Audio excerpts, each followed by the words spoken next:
And we're live. Welcome, friends. Happy Wednesday. Welcome to Weirdling Wednesdays, where we explore the weird, the mysterious, the unexplained, and the unknowable. How is everyone tonight? How's your week going? Tonight we're going to be focused on the Amityville horror. Going to talk a little bit about the book. And we are going to, if we have time, talk about the movie. Mostly about the book because that's where all the myth comes from and the legend. Miko's here. Miko says, hello, Superantonio and Sadie. Hello, mods. Good morning/evening, everyone. And a good morning to you, Miko, or evening. Appreciate you being here, friend. What was I going to say? Yeah, if we have time, we'll talk about the movies. The original one from 1979. Interestingly enough, I just saw, coincidentally, a remake from 2017. It's called like Amityville: The Awakening. David's here. Greetings, David. David says there he is in Eagles Pro. Greetings, Eagles. Welcome. David, how are you, friend? How is your lovely wife? What's for dinner? Yeah, so I watched the 2017 remake, which was not scary, but starred Bella Thorne, who is, she's a cutie. Rage 10, greetings, Rage. Shout out to the Philippines. The chat tonight is 50% Filipino. What's that about?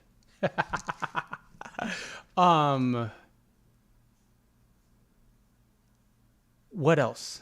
Okay, so let me find. I got last Sunday's Sinister Sunday remonetized. So that's good. However, and I did a little bit of research on what you're allowed to say or not allowed to say. What they're worried about is threats and bullying and all that. But I don't see how, just talking about putting people to sleep or serial killers can be perceived by the algorithm as a threat against you or the chat or whoever. But it does. That's Bella Thorne. She's a cutie. She plays a misunderstood goth teenager that moves into the Amityville horror house. And, if you saw this girl in high school, I mean, it's like, it's so unrealistic because, if she's just wearing black eyeliner and, she's got her hair in front of her face and maybe a hoodie up and a really cool leather jacket just to show that she's so, edgy and alternative and goth.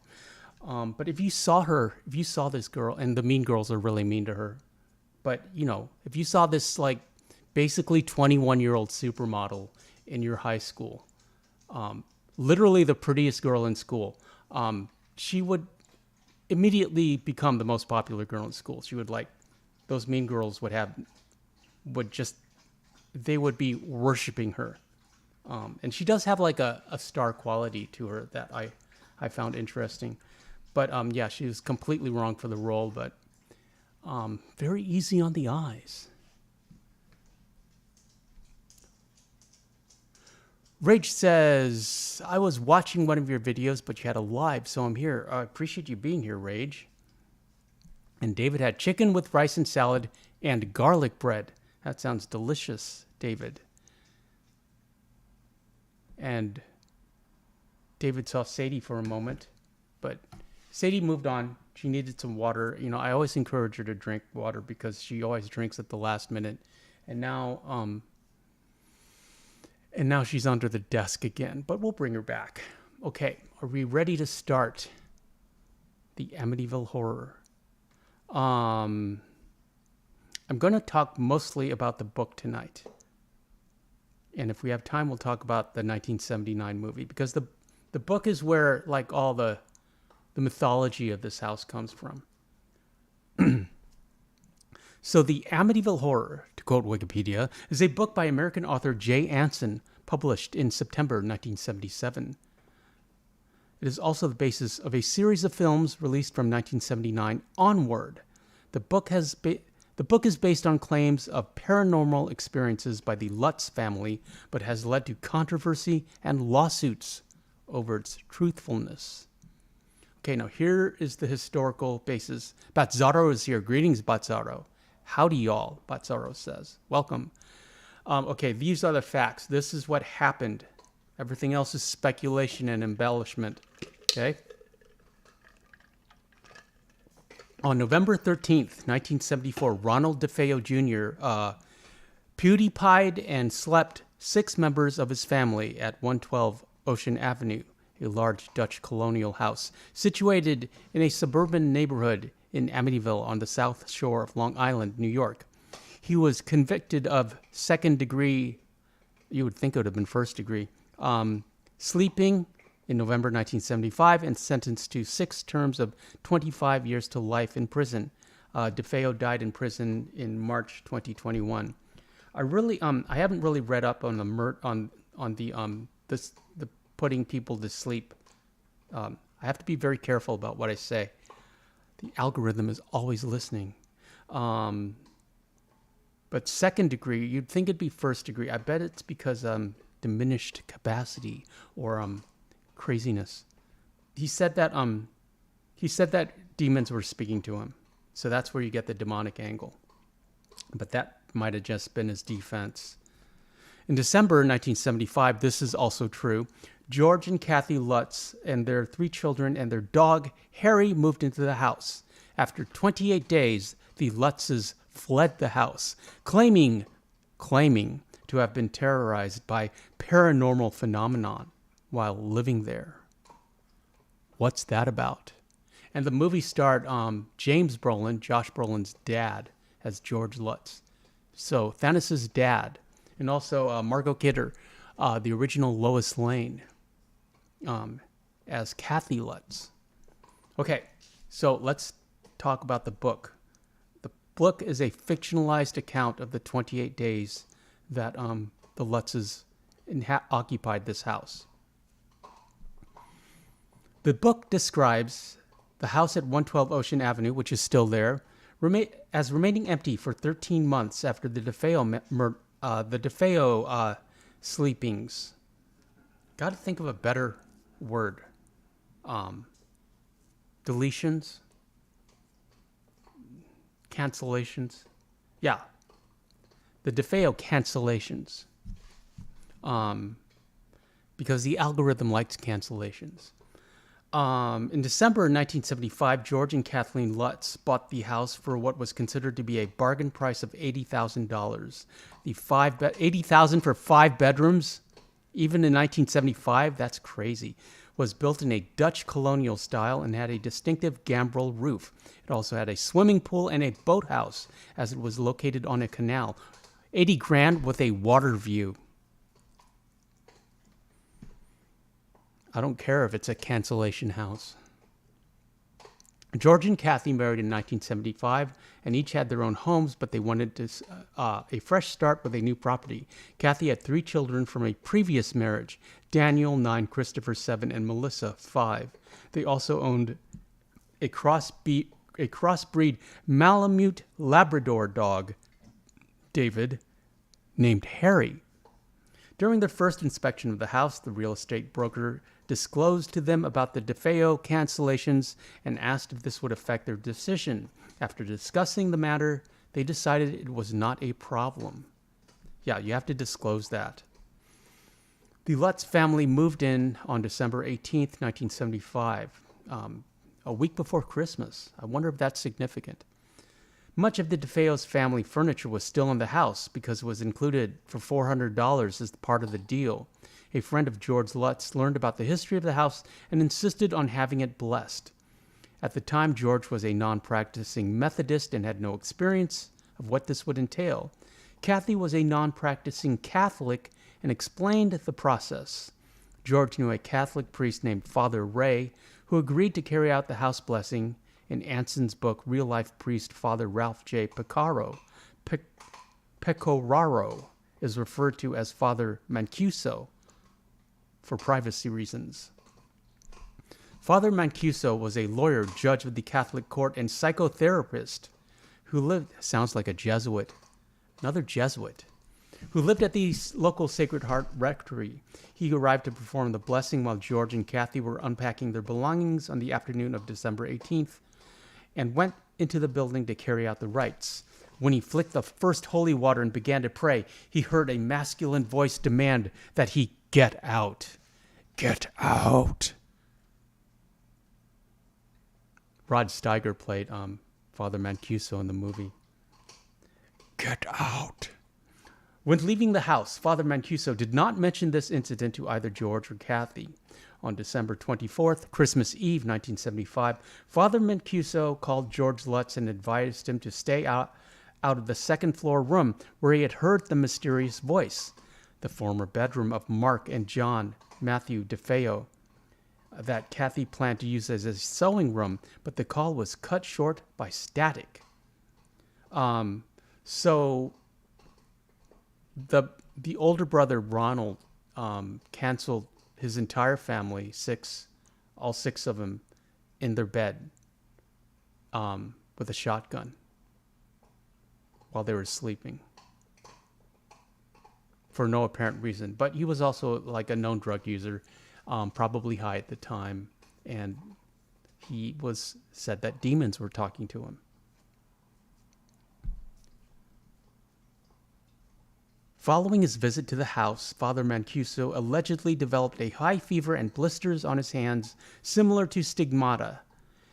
At first, George and Kathy experienced nothing unusual in the house. Talking about their experiences subsequently, they reported that it was as if they were each living in a different house. By mid-January 1976, pause for a green tea break, after another attempt at a house blessing by George and Kathy, they experienced what would turn out to be their final night in the house. The Lutzes declined to give a full account of the events that took place on this occasion, describing them as too frightening. How convenient. I'm too frightened to be able to tell you what exactly specifically happened. After getting in touch with Father Mancuso, the Lutzes decided to take some belongings and stay at Kathy's mother's house in nearby Deer Park, New York, until they had sorted out the problems with the house. They claimed that the phenomena followed them there, with the final scene of Anson's book describing a greenish-black slime coming up the staircase towards them. On January 14th, 1976, George and Kathy Lutz, with their 3 children and their dog Harry, I'm glad the dog survived, left 112 Ocean Avenue, leaving all of their possessions behind, much like the Lutzes did, or much like the DeFeos did, but I guess there was no one to claim them because the only surviving heir was serving 6 life sentences. The next day, a mover arrived to remove the possessions to send to the Lutzes. He reported no paranormal phenomena while inside the house. The book was written after Tam Mossman, an editor and publisher at the publishing house Prentice Hall, introduced George and Kathy Lutz to Jay Anson. The Lutzes did not work directly with Anson, but submitted about 45 hours of tape-recorded recollections to him, which were used as the basis of the book. Estimates of the sale of the book are around 10 million copies from its numerous editions. Anson is said to have based the title of the Amityville Horror on the Dunwich Horror by H.P. Lovecraft. I did not know that, which was published in 1929. H.P. Lovecraft is one of my favorite authors. I've actually read some of his stories aloud. They're on this channel. I did that the first year. There's an old playlist. I forget what it's called. Oh, it's called Weird Tales. And you can find a bunch of my old spoken word. But I did a lot of H.P. Lovecraft. And maybe some Edgar Allan Poe. Let's see. Other books. The story of the Amityville Horror was continued in a series of books by John G. Jones. Hans Holzer wrote 3 books related to the story, Cancellation in Amityville, The Amityville Curse, and The Secret of Amityville Cancellation in Amityville.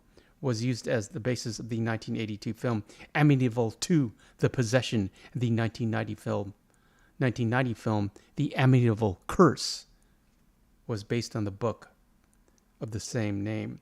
William Weber, the defense attorney for Ronald DeFeo Jr. at his trial, recommended Holzer to DeFeo in 1979 as a way for DeFeo to obtain a book deal telling his side of the story.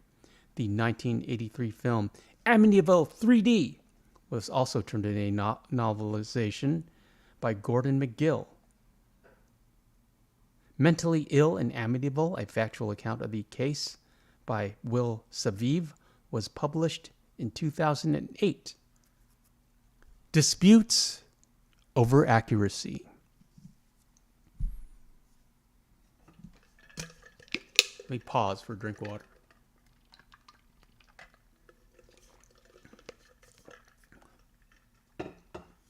The role of Father Pecoraro, Father Mancuso, in the book has been given considerable attention. Father Pecoraro stated in an affidavit during a lawsuit in the late 1970s that his only contact with the Lutzes concerning the matter had been by telephone. Other accounts say that he did visit the house but experienced nothing unusual there. In 1979, he described his experience while blessing the Amityville house during an interview for the television series In Search Of. In the interview, he makes it clear that he did in fact enter the home and that he was slapped by an invisible force and told to get out by a disembodied voice. Jim and Barbara Cromartie rejected the claims of physical damage to doors, locks, and windows. They bought the house for $55,000, equivalent to $277,000 in 2023, in March 1977. Barbara Cromartie argued that they appeared to be the original items and had not been repaired. The couple also revealed that the Red Room was a small closet in the basement that would have been known to the Lutzes because it was not concealed in any way. The movie actually says that there is a portal to hell in the basement, which was painted red, hence the Red Room. Local Shinnecock Indians rejected the claim made in Chapter 11 of the book that the house was built on the site where the tribe had once abandoned the mentally ill and dying. Researchers Rick Morin and Peter Jordan. Oh, I'm so happy about that, David. I'm very happy. I'm so pleased for...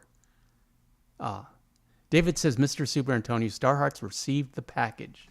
That's good news.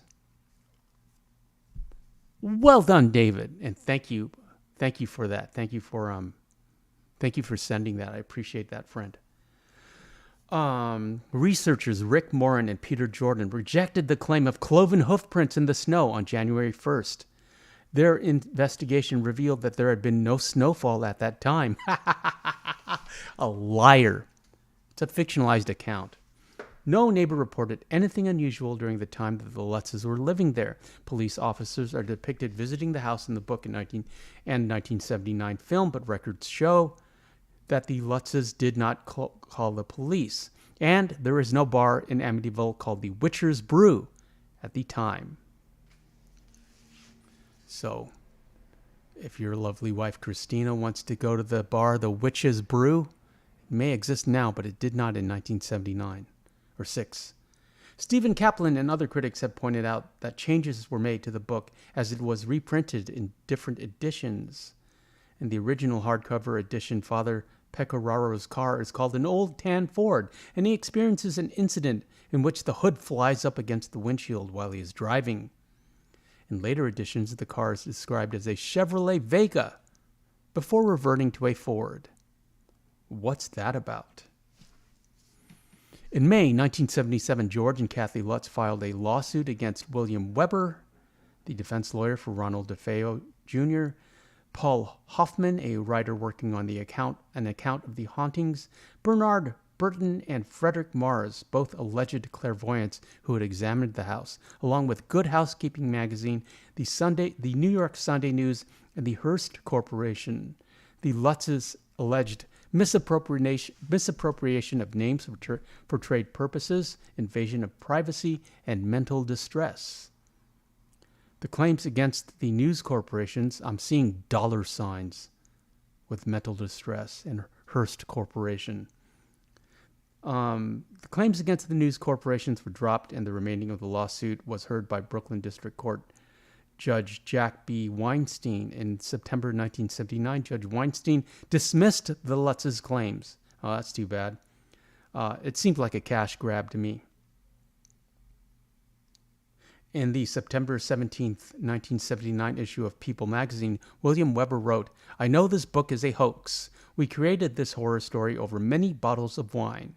This refers to a meeting Weber had with George and Kathy Lutz, during which they discussed what became the outline of Anson's book. Judge Weinstein also expressed concern about the conduct of William Weber and Bernard Button relating to the affair, stating, quote, there is a very serious ethical question when lawyers become literary agents. George Lutz maintained that the events in the book were, quote, mostly true. In June 1979, George and Kathy Lutz took a polygraph test relating to their experiences at the house. The results, in Rice's opinion, did not indicate lying. In October 2000, the History Channel broadcast Amityville, The Haunting in Amityville, Horror or Hoax, a two-part documentary made by horror screenwriter-producer Daniel Ferrens. The debate continues concerning the accuracy of the Amityville horror. The various owners of the house since 1976 have publicly reported no problems while living there. James Cromartie bought the house in 1977 and lived there with his wife Barbara for 10 years. He commented, "Nothing weird ever happened except for people coming by because of the book and the movie."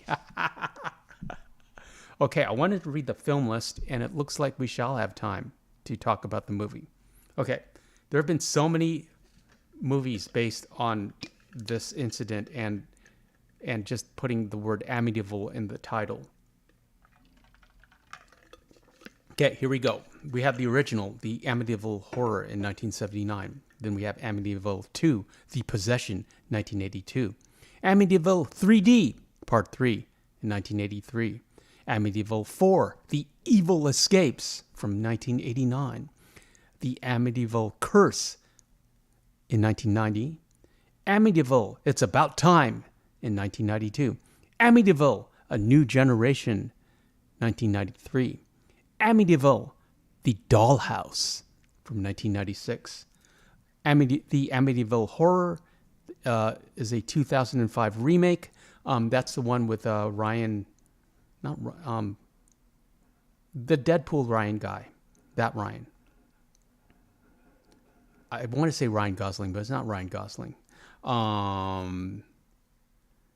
Then we have the Amityville Haunting from 2011, the Amityville Asylum, the Amityville Death House, the Amityville Playhouse, Amityville No Escape, 2016, Amityville Vanishing Point, also from 2016, the Amityville Legacy, the Amityville Terror, Amityville Prison, and Amityville The Awakening, that's from 2017. That's one that I watched with Bella Thorne, and there are various screen grabs from that movie in this. There she is right now. And it wasn't scary. I kind of liked it. It was okay. I like Bella Thorne. Let's just put it that way. What's that about? I don't need to get the Blu-ray though. Moving on from, we have Amityville Evil Never Dies, the Amityville Exorcism, the Amityville Murders, the Amityville Harvest, and Amityville Poltergeist in 2020. And for Christina, David's lovely wife, The Witches of Amityville Academy from 2020, the Amityville Island, the Amityville Vampire, the Amityville Karen, the Amityville Thanksgiving, Amityville Christmas Vacation, the Amityville Slasher, Amityville Apocalypse, Amityville Shark House, The Amityville Bigfoot. And from 2023, Amityville Emmanuel. I'm so tired of saying Amityville. How many times can I say Amityville?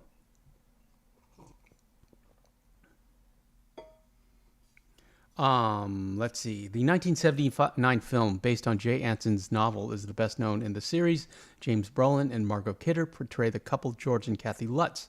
The part of the priest who blesses the house, renamed Father Delaney in the film, was portrayed by Academy Award-winning actor Rod Steiger. The first 3 Amityville films received a theatrical release, while the fourth film was made for television. The sequels from the 1990s were released direct-to-video and contained virtually no material related to the Lutz family or the DeFeo cancellations. Instead, they concentrated on the paranormal phenomenon caused by the cursed items supposedly linked to the house. One of the better-known features of the Amityville horror films is the distinctive jack-o'-lantern-like appearance of the house, which was created by 2 quarter-round windows on the 3rd-floor attic level. The windows are often illuminated in the films, giving the appearance of menacing eyes. The first 3 films were filmed at the house in Toms River, New Jersey, which had been converted to look like 112 Ocean Avenue after the authorities in Amityville denied permission for location filming. Although not all the films in the Amityville horror series are set at the former Lutz home on Ocean Avenue, the distinctive Dutch colonial house is traditionally used as a main image in the promotional material. In the 2005 remake of the original Amityville horror film, claimed a link between the Ocean Avenue house and John Ketchum, whose name has been linked to witchcraft in Salem, Massachusetts, and remains a controversial and elusive figure. The version exaggerates the isolation of 112 Ocean Avenue by depicting it as a remote house similar to the Overlook in Stephen King's The Shining. In reality, 112 Ocean Avenue is a suburban house within 50 feet of other houses in the neighborhood. The house used in the 2005 version was in Silver Lake, Wisconsin. We don't care about that, blah, blah, blah. Ryan Reynolds, that's Deadpool. Oh, Mama 1 and Papa 1 are here. Everyone say hello to Mama 1 and Papa 1. Greetings, Mama 1 and Papa 1. Welcome. Welcome to Weirdling Wednesdays. We're currently exploring the Amityville horror. Mama 1, what's for dinner? The documentary My Amityville Horror was released in March 2013. It features interviews with Daniel Lutz, one of the children who lived in the house during the period upon which the books and films are based. The Lutz echoes the original story as told by his mother and stepfather. He also makes additional claims that both he and George Lutz were possessed and that George Lutz demonstrated telekinetic abilities, and strongly suggests that George's dabbling in the occult may have initiated the demonic events. The Legacy. Kathleen Teresa Lutz died of emphysema in 2004, and George Lutz died of heart disease in 2006. The couple had divorced in the late 80s, but remained on good terms. During the period in which the Lutz family was living at 112 Ocean Avenue, Stephen Kaplan, a self-styled vampirologist and ghost hunter, was called in to investigate the house. Kaplan and Lutz's had fallen out after Kaplan said he would expose any fraud that he found. Kaplan went on to write a critical book titled The Amityville Horror Conspiracy. The book was published in 1995. On the night of March 6, 1976, Eagles, they heard you the first time.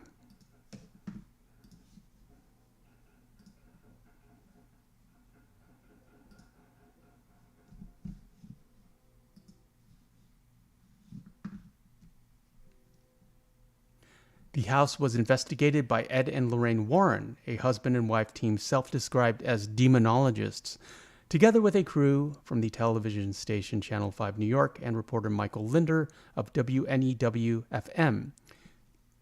During the course of the investigation, Gene Campbell took a series of infrared time-lapse photographs. One of the images allegedly showed a demonic boy with glowing eyes who was standing at the foot of a staircase. The photograph did not emerge into the public domain until 1979, when George and Kathy Lutz and Rod Steiger appeared on the Merv Griffin Show to promote the release of the first film. Alonzo Russ, greetings and welcome to Weirdling Wednesday. We are exploring the legend of the Amityville Horror. Alonzo's a nice name.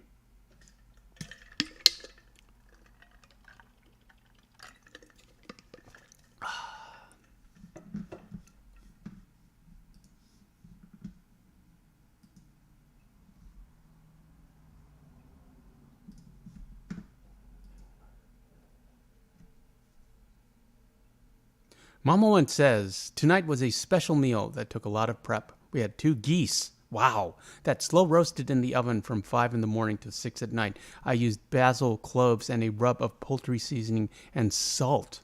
Wow. They killed the golden goose. Mama one, I had the idea.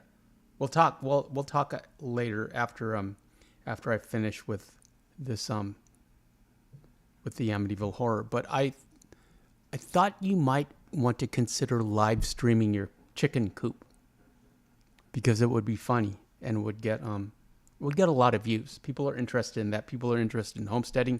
People are interested in chickens and infinite eggs, and it might be fun.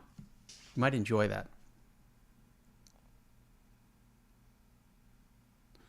David says, Serena sent me a video of her unpacking. I told her to send it to you. Yeah, absolutely. I want to see that.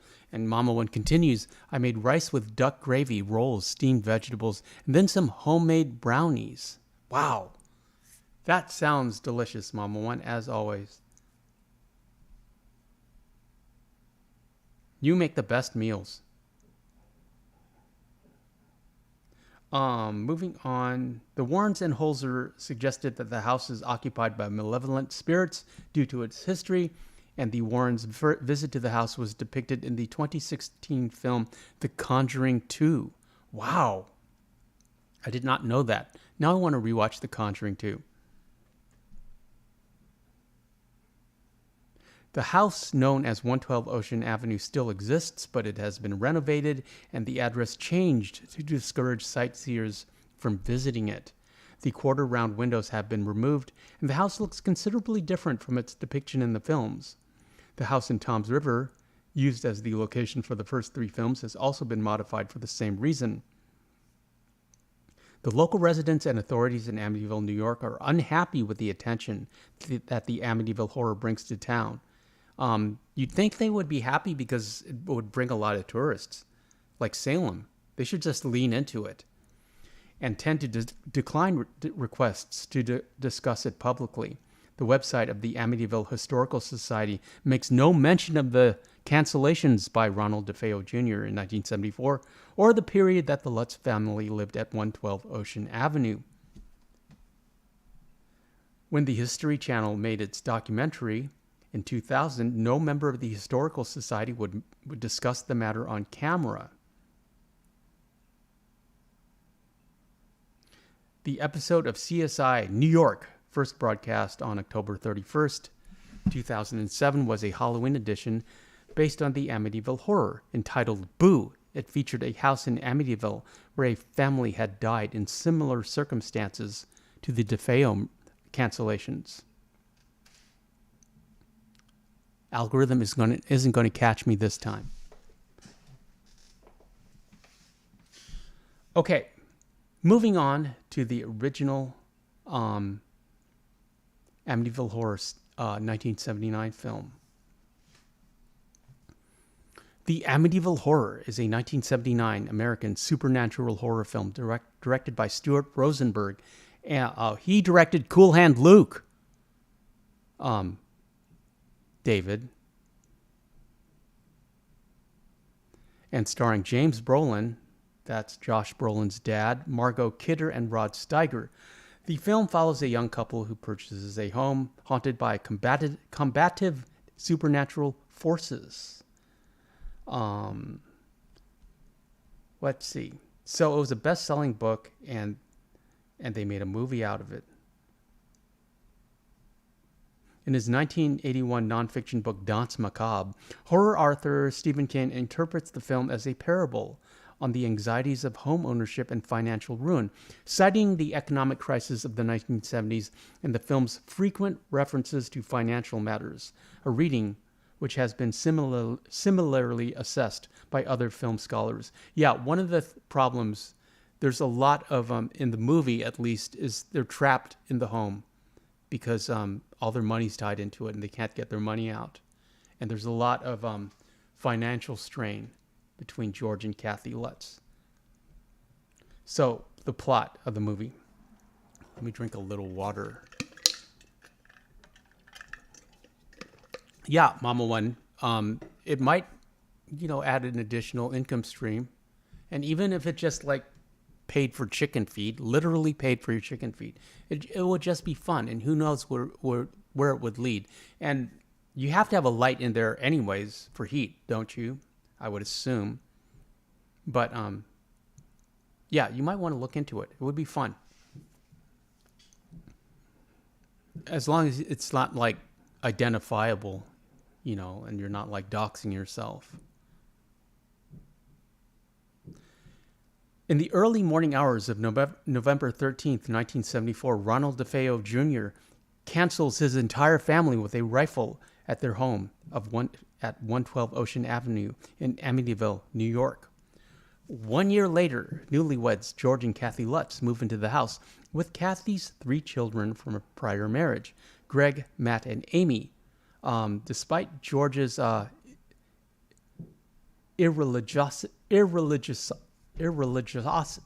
do you say that word? Despite George's lack of religion, let's say that. Kathy, a nominal Roman Catholic, requests Jesuit priest Father Delaney to bless the home. Delaney arrives while the family is out boating on the Long Island Sound. Upon entering the house, Delaney is swarmed by flies and hears a hostile voice ordering him to get out, causing him to flee. The next day, Kathy's aunt Helena, a nun, visits the house but becomes violently ill and leaves abruptly, confounding Kathy.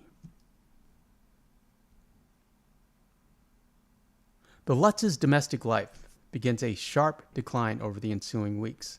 George becomes uncharacteristically volatile and abusive and obsesses over keeping the home warm with firewood, despite Kathy's insistence that it is not cold. George recurrently awakens at 3:15 a.m., the same time the DeFeos were canceled. While Kathy suffers disturbing nightmares before Kathy's brother's engagement party one night, $1,500 cash to be paid to the caterer inexplicably goes missing in the house. Meanwhile, the babysitter watching Amy for the evening is locked inside a bedroom closet by an unseen force. Further unexplained incidents occur when one of the 2 boys suffer a crushed hand when a sash window falls on it, and Amy has an imaginary friend, Jody, who seems to be of a malevolent nature. One night, Kathy glimpses 2 red, swine-like eyes outside Amy's second-story bedroom window. Delaney makes several attempts to intervene that seem to be thwarted by unusual accidents and occurrences. His phone calls to the home are frequently experienced by Kathy as static noise, and on one occasion his car malfunctions en route to the house, nearly causing a fatal crash. Convinced there are demonic forces at work, Delaney grows frustrated by the lack of support by his superiors. Meanwhile, George's land surveying business begins to suffer due to his lack of attendance concerning his business partner Jeff. Jeff's wife Carolyn, who has psychic proclivities, is both repulsed and intrigued by the things she feels when at the house. In the home's basement, Carolyn is drawn to a brick wall that the family dog Harry has repeatedly scratched at, and she begins dismantling it with a hammer. Discovering the damage, George takes down the rest of the wall, discovering a small red room with red walls. Carolyn, in terror, shrieks they have found the passage to hell, her voice resembling that of Father Delaney. Later that night, Delaney prays passionately at his pulpit for God to save the family before he inexplicably loses his sight and falls catatonic. It's a movie. Kathy visits the library to research the property's history, where she finds county records suggesting that the house is built atop a Shinnecock burial ground and that a known satanic worshiper named John Ketchum had once lived on the land. She also discovers news clippings about the DeFeo cancellations and notices Ronald DeFeo's striking resemblance to George.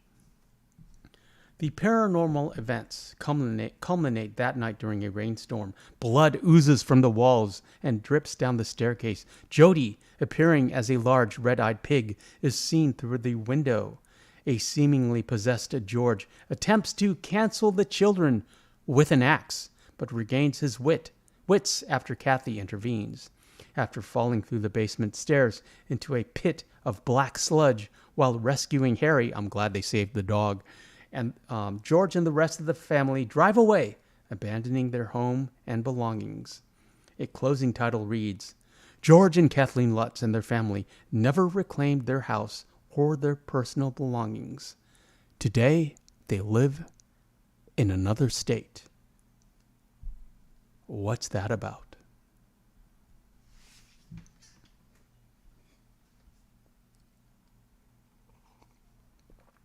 Themes. In his 1983 nonfiction book, Danse Macabre, I've actually read that book in high school, though, so I don't really remember it. Stephen King used to be one of my favorite authors. Stephen King analyzed the Amityville horror, identifying its numerous metaphors regarding anxiety over home ownership and financial turmoil, and we read about that already. At the time of the film's release, King had unfavorably reviewed the film for Rolling Stone, in which he deemed it a simplistic and transparent story, an assertion he recanted in Danse Macabre, writing that the canards who dismissed it really missed the point, and as a lifelong horror fan, I should have known it. Stupid, simplistic, and transparent are also perfectly good words to describe the tale of The Hook. The Hook, or the Hookman, is an urban legend about a killer with a pirate-like hook for a hand. But that doesn't change the fact that the story is an enduring classic of its kind.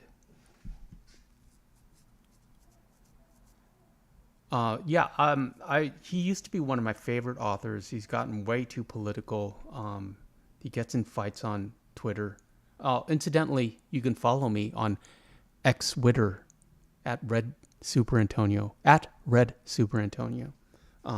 where I get slightly more political than I am on this channel. But mostly, I just kind of repost interesting and funny things that I find on Xwitter.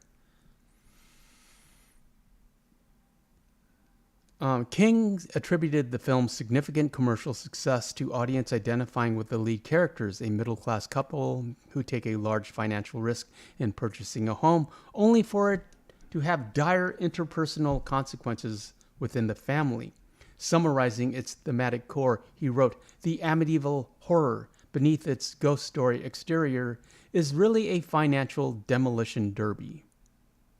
Bets are I have read Dean Koontz. He was another favorite writer in high school. Writer Tony Williams echoes King's analysis of the film in his 1996 book, Hearts of Darkness, The Family in American Horror Film, writing that, despite lapsing into incoherence towards the end, it contains significant associations between family life, home ownership, and supposedly supernatural horror. It is one of the few films that link the economic responsibilities of home ownership to family horror. But that's a theme in like most haunted house or ghost story movies that I've noticed is that the family is trapped. There's always like an argument that they can't leave, they can't go because all their money's tied up in the house or the bank or where, or where are we going to go? So they have to like stay there until it gets too bad. Um,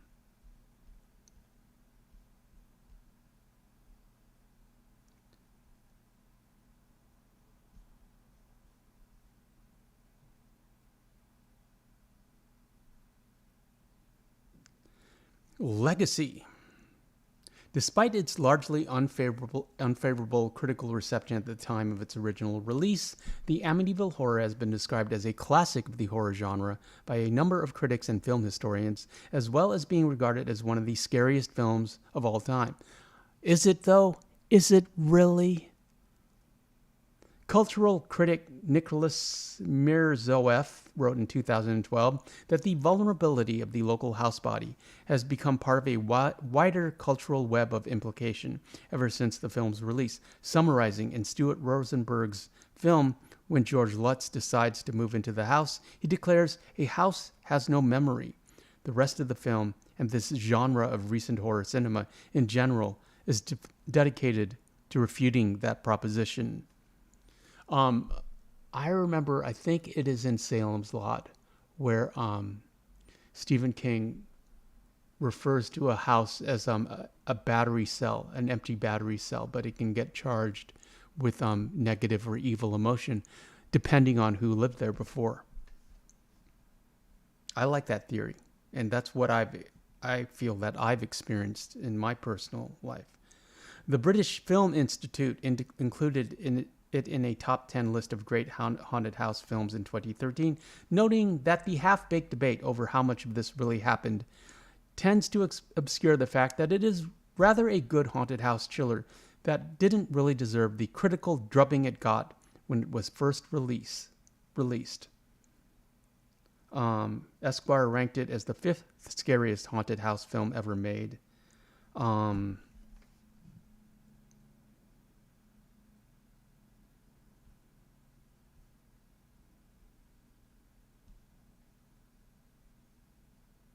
The film was directly followed by a 1982 prequel, Amityville 2: The Possession, and a sequel, Amityville 3D, in 1983. Owing to the film's basis on the DeFeo cancellations, its setting in an actual town, and that the alleged supernatural events depicted in it were publicly recorded, numerous unrelated sequels and spin-offs, which I read to you already and really enjoyed reading, have been made in the intervening years. As of 2023, a total of 35 films bearing the title The Amityville Name have been produced, with varying degrees of connection to the events depicted in the original 1979 film. Yeah, But Sorrow, Salem's Lot is one of my favorite Stephen King novels, and ironically, the first one I ever read by him. So that is the Amityville Horror for you, friends. What did you think? What's that about? Yeah, I saw at the Amityville Awakening with Bella Thorne. Not scary at all for a modern movie. And it was filmed in 2017-ish, I think, but it's set in it's a contemporary film, and they refer to the cancellations from 40 years ago. And also, in the movie, they watch the original 1979 movie in the house. So, in that universe, the movie also exists. But,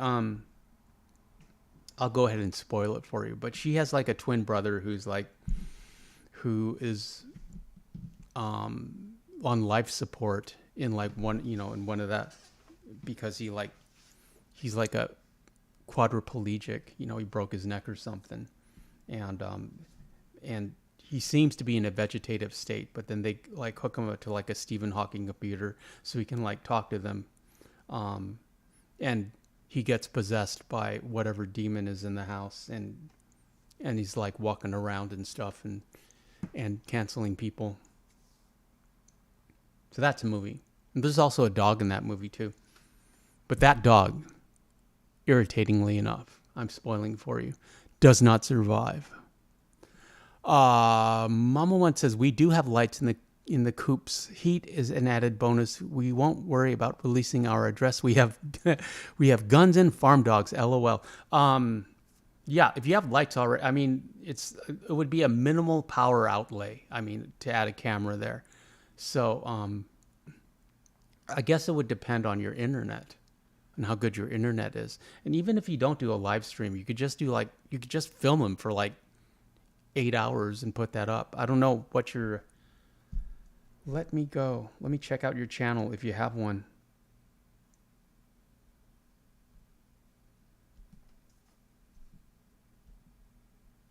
That's good news about Serena, David. I'm very happy. I'm very happy for her. Glad those kangaroos finally jumped to her house and delivered that package.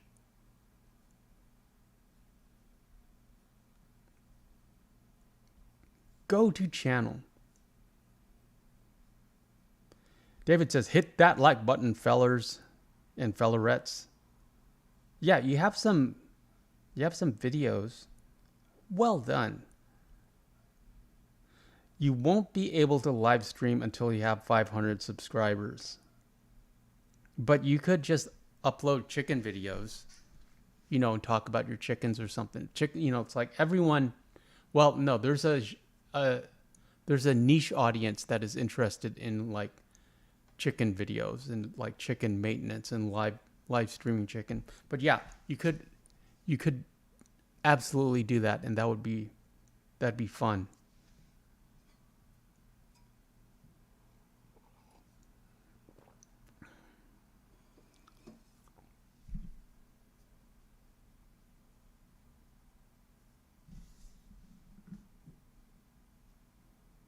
$12 viewers in the chat. Welcome, friends. We were just kind of hanging out, talking about the Amityville horror and how much of a horror it was. I didn't want to talk about the actual events that it was that was based on. But basically, an older brother in 1974 canceled all 6 members of his family in bed with a shotgun, and he claimed to either be possessed or that demons were talking to him, much like Son of Sam, which was which was also from the same time period, I believe. Son of Sam, David Berkowitz. He was. When was that? That was 1977. So yeah, about the same time period. Mama One says, I will have to give that a try. I'll get my son to help with the whole technical stuff. Yeah, Mama One. I think that would be I think you would enjoy it. I mean, you'd have fun. You have a screen presence. You could build up your channel. And then what I think, after you get your audience, you can start doing cooking videos. And then your channel will blow up. Because you're a great cook. What was I gonna say?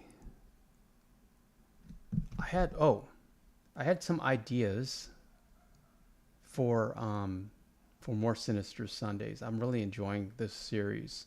The Donner Party, and I gotta write that down. I didn't write that. And Missing 411. Tell me if you know about Missing 411. I'm sure Mama One and Papa One know it.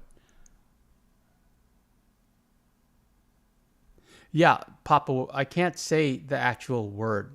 Like first, and it was second degree cancel. The algorithm doesn't like that.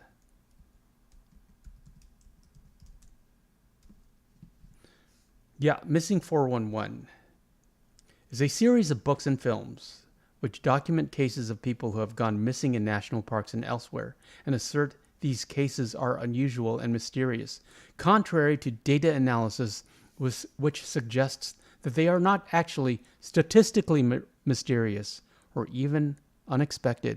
They are very mysterious. It's like that.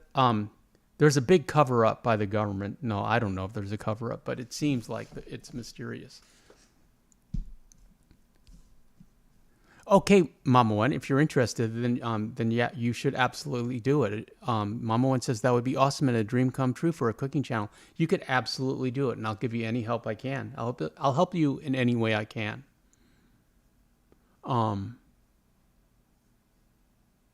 Because you deserve it. But yeah, start with chicken videos and chicken shorts. Well, actually, you can't do shorts until you get to 500. You need to make some chicken videos, like, less than 10 minutes long. Actually watch some successful chicken videos and copy those. Copy what they do, copy what they say, copy the thumbnails, copy everything. Just do. One of my favorite sayings, which I never do, is success follows a pattern. Success follows a trail. And basically what it means is all you have to do is find someone who's successful and recreate that. Do what they're doing.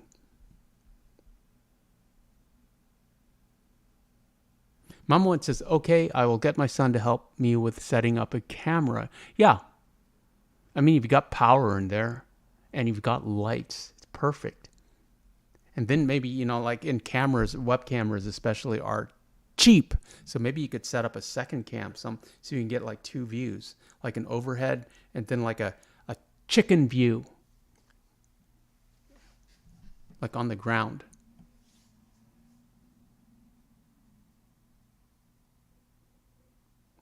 Papa One says, I have no channel. Papa One, you are the channel. I just had my wife and son make me this account so I could be part of the conversation. Well, we're happy to have you here, Papa One. And you have a channel by default. If you have an account, you have a channel. You just don't have anything on it.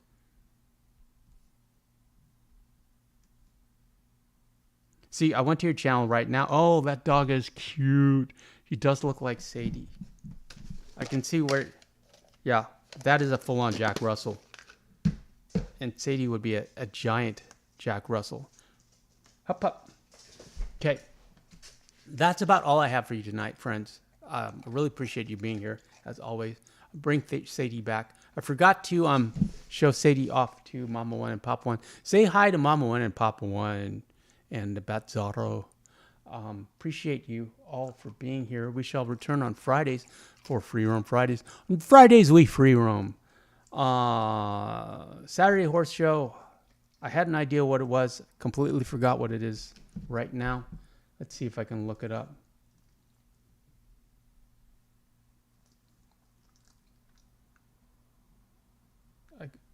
The Dark Bay Turk. Cerberus. Okay. Miko says, thanks for the stream. Miko, thank you for being here. Shout out to the mods, David, Mama One, Papa One. Serena, if you're watching, I'm glad you got your package. And you should make a live stream. Don't dox yourself, please. Thank you so much for being here. And enjoy.